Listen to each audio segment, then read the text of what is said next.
मैं हूं नेहा बजाज और स्वागत है आपका जी मनी हेल्थ शो के एक और नए एपिसोड में। और जैसे कि मैं हमेशा आपको कहती हूं कि हमारे शो में हम आपको मिलवाते हैं सुपर स्पेशलिस्ट से, मेडिकल एक्सपर्ट से, डॉक्टर्स से, और आपके सवाल होते हैं और एक्सपर्ट्स के जवाब होते हैं। तो कई सारे लोग ये चाहते थे कि हम हेयर ट्रांसप्लांट के ऊपर एक इंटरव्यू करें, डिस्कशन करें। तो आज हमारे जी मनी हेल्थ शो में हमारे साथ है डॉक्टर आदित्य टांडले, जो कि एक हेयर ट्रांसप्लांट सर्जन है।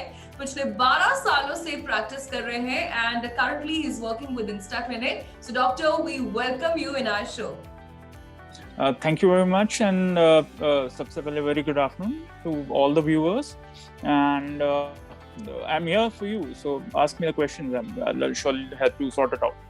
So डॉक्टर आदित्य, जैसे कि आज हम बात करने वाले हैं हेयर ट्रांसप्लांट के बारे में, so my first question is कि who are those people who are eligible for hair transplant? क्या कोई eligibility criteria है, या आप ये देखते हैं कि हेयर लॉस अब ज्यादा है, अब हेयर ट्रांसप्लांट की जरूरत है, या कम है तो हम मेडिकेशन से ट्रीट कर सकते हैं? Right, so very good afternoon सबसे पहले all the viewers. जैसे आपका सवाल है कि हेयर ट्रांसप्लांट के लिए कोई एलिजिबिलिटी टाइम या उम्र है या नहीं. So answering this question, hair transplant, if we go specifically, तो इसके लिए करवाने की कोई उम्र ऐसे स्पेसिफाई नहीं है. कोई भी मेल या female after the age of 16, which we prefer, can do a hair transplant or any anti-hair fall treatments till the age bar of 75 or 80, where his body can support it. Support it in a way is what there are multiple tests which we do before going for a hair transplant or any anti-hair fall treatments. So if he does not have any other biological problems or any deficiencies in the body, we do not mind going ahead with hair transplant or any of the treatments right from the age of 16 till 75 straight away. So doctor, आपने हमें ये बताया कि कोई भी अगर 16 साल से ऊपर है तो वो सेफ है हेयर ट्रांसप्लांट कराने के लिए. कुछ टेस्ट होते हैं तो वो करवा सकता है. अच्छा, एक और चीज जो आपस में भी हम सब जब मिलते हैं डिस्कस करते हैं कि हेयर ट्रांसप्लांट करा तो लो, बट क्या ये लाइफ लॉन्ग सक्सेसफुल है? इसका सक्सेस रेशो कितना है? जब हम हेयर ट्रांसप्लांट करते हैं, what is the basic concept of hair transplant is, हम उस जगह से एक्सेसिव बाल लेते हैं जिन बालों की हमें जरूरत नहीं है वहां.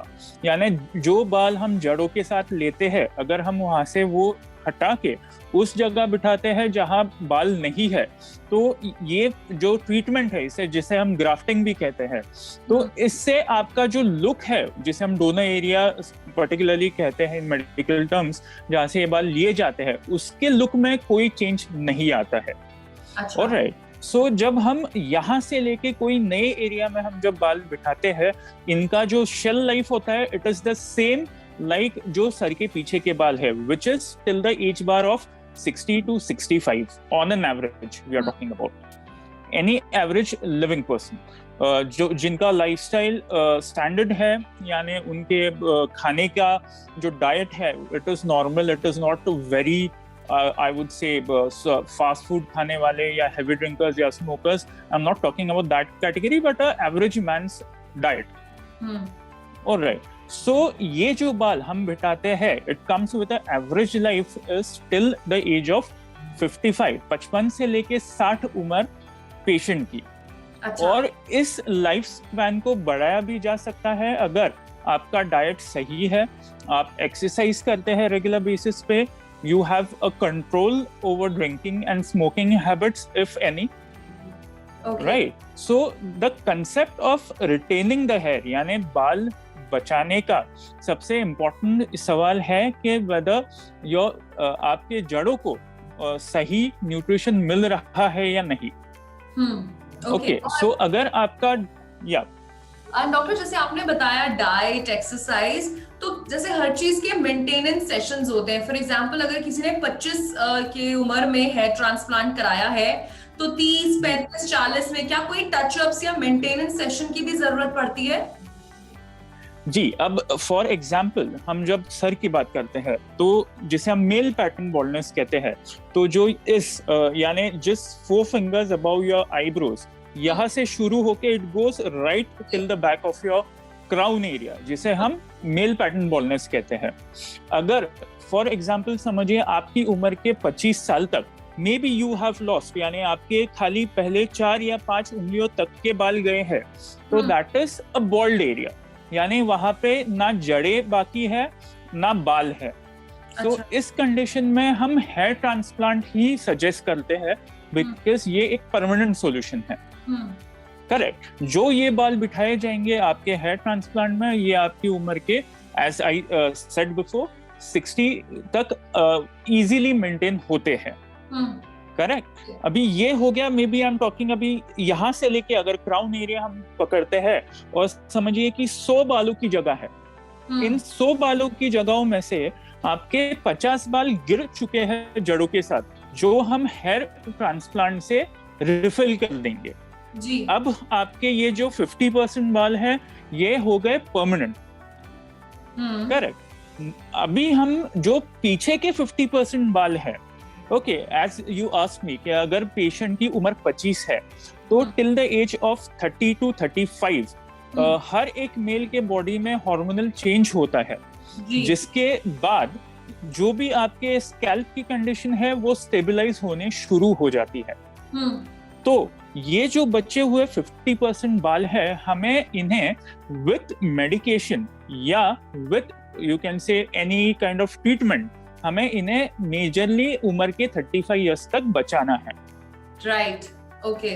राइट। सो 25 में आपने ट्रांसप्लांट करा लिया, 50% आपने अश्योर कर लिया, बाकी बचे हुए 50% आप मेडिकेशन और ट्रीटमेंट से 35 उम्र तक बचाइए। After that you don't need to worry, automatically your scalp conditions come into you can say stability. तो उसके बाद में आपको कुछ करना नहीं है। अभी ऐसे भी हो सकता है कि आपके पूरे बाल उम्र के 25 तक 100% बाल चले गए हैं। हाँ, मैं करेक्ट नहीं वाली थी जी। Correct. So it is a easy condition मैं कहूंगा, क्योंकि हमें फिर 100% एरिया एक साथ अवेलेबल हो जाता है ट्रांसप्लांट कराने के लिए। सो such patients do not have to maintain in any kind of ways, because उन्हें गंवाने के लिए कुछ बचा ही नहीं होता है, it is already gone। और जो भी हम ट्रांसप्लांट करते हैं which stays till you're 60 by default। Okay, so यहाँ पर मतलब जो मिथ्स हैं वो बर्स्ट कर रहे हैं डॉक्टर आदित्य। अच्छा, सो तीसरा मेरा सवाल ये है कि जो लोग हैं ट्रांसप्लांट कराने जा रहे हैं, करवाने वाले हैं, उनको किन बातों का ध्यान रखना चाहिए, या फिर कुछ ऐसे टेस्ट्स आप सजेस्ट करते हैं कि ये करवाओ और फिर आप फिट हैं इस प्रोसीजर के लिए? जी, सबसे पहले मैं कहूंगा कि किसी भी पेशेंट ने हेयर ट्रांसप्लांट करवाने के पहले 2 चीजों का ख्याल रखना है। इज दैट सबसे पहले what is his requirement, right, and what is the urgency for it. काफी बार मैं देखता हूं कि पेशेंट्स आते हैं nowadays to be healthy competition is always good. Any company or any doctor has to maintain the hygiene, the quality of equipments, the OT maintenance and everything to give you that standard of procedure. But अगर वही चीज कोई आपको आधे या 1/4 दामों में बेचने की कोशिश कर रहा है, so be sure there is a catch. Okay. Because nothing comes cheap. Alright. And अगर हम expect करते हैं कि हमें if we need good results, हमें एक्सपर्ट हाथों से कराना है, हमें उसके ऊपर I would say बाकी मेंटेनेंस ना आए, या काफी सारे लोगों का आपने सुना भी होगा कि पोस्ट प्रोसीजर उन्हें काफी सारी स्किन एलर्जीज हुई है सर के ऊपर। They have pus problems and they have alopecias and they have itching problems, ऐसे मल्टीपल चीजें होती है। अच्छा, सो सबसे ऐसा भी पेशेंट्स को भी कोई टेस्ट कराने के लिए आप बोलते हैं जब आपके पास कोई? yes it is a compulsion.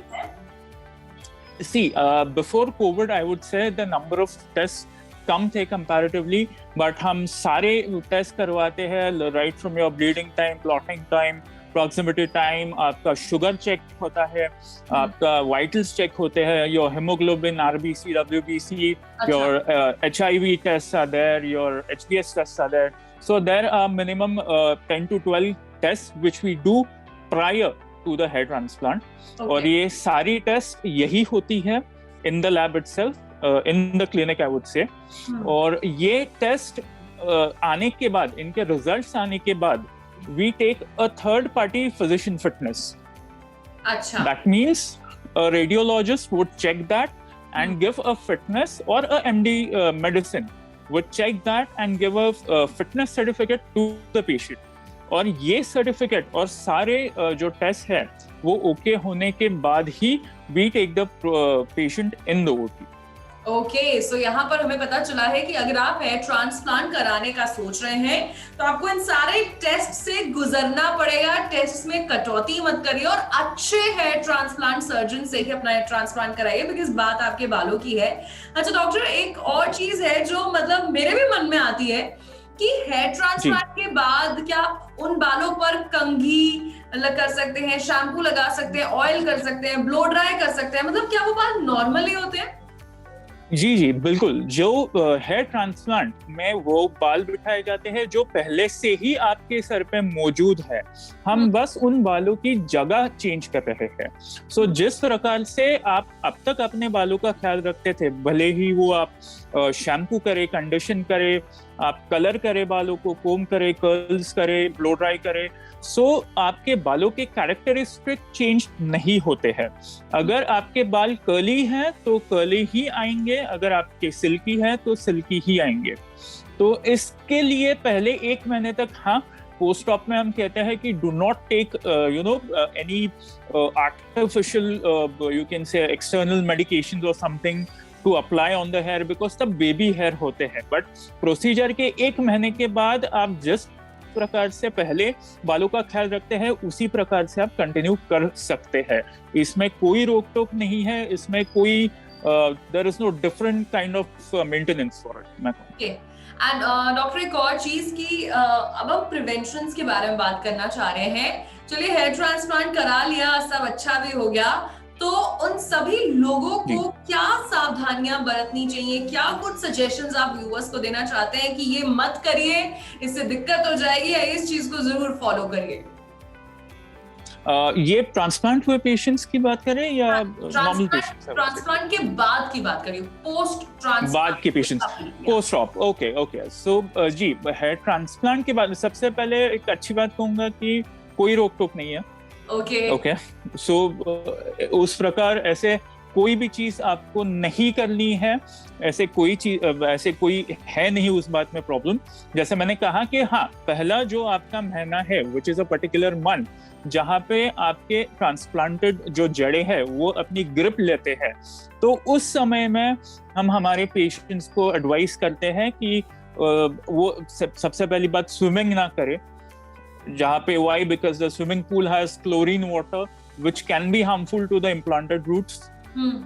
ये पहला पॉइंट है। दूसरा, भी ask them to avoid doing heavy workouts, यानी जिम जाके heavy weights जो होते हैं नहीं आना चाहिए, वो heavy। जी, am I audible? Yeah, you're audible. Ji.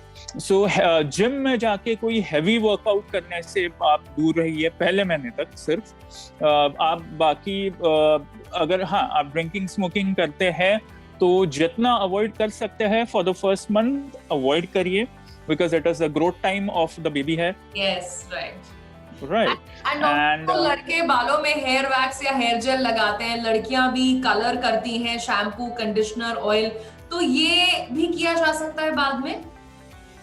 Ji, after सबसे पहली बात किया जा सकता है after a months time, but ना करे तो बेटर है, because using chemicals and wax and maybe low quality products will only damage your hair. It will give you good looks for maybe an hour or two, but it will pull you on the hair quality for the next 2 years. Right. So मैं advise करूँगा जितना कम उपयोग कर सकते हैं, in artificial चीजों का कम करें। बालों को आपको मेंटेन करना है तो there are good products in the market, you can use branded shampoos and right, so अच्छे प्रोडक्ट्स यूज करें, भले ही थोड़े महंगे हो, बट आप आपके बाल इस प्रकार बचा सकते हैं। खाना अच्छा खाए जिसमें फल हो, हरी सब्जियां हो, you know Indian diet particular, if you know that Indian diet जो है दुनिया भर में सबसे हेल्दी डाइट माना जाता है, जिसमें लेंटिल्स हो, चपाती हो, हरी सब्जियां हो, even curd and all those things. So these are very important in different factors, right? Not only for the hair, but आपके पूरे बॉडी को मेंटेन करने के लिए बहुत जरूरी है। सो डाइट अच्छा रखें, एक्सरसाइज करें, वॉक करें, and you know, good body is the, what should I say, secret for good hair finally. Definitely. And so doctor, यहाँ पर हमने आपसे 5 सवाल पूछे, so thank you so much। आप हमारे जी मनी हेल्थ शो में जुड़े और आपने इतनी इम्पोर्टेंट इन्फॉर्मेशन हेयर ट्रांसप्लांट के ऊपर सबको दी। Sure, and most welcome. You can anytime most welcome to our clinic. हम है, we are in Pune, Deccan में, ओमकारेश्वर टेम्पल के सामने, कॉस्मोस हाइट बिल्डिंग में on the 3rd floor. So you can most happy to contact us on 9120202089, which is our PR number. आप आइए और कोई भी आपको शंका हो, आशंका हो, we are there to help you. And Insta is not a company, Insta is not a clinic, Insta is a mission कि हमें पूरी इंडिया से, पहली बात तो बॉल्डनेस के प्रॉब्लम को टेम्परेरी नहीं, परमानेंटली हटाना है।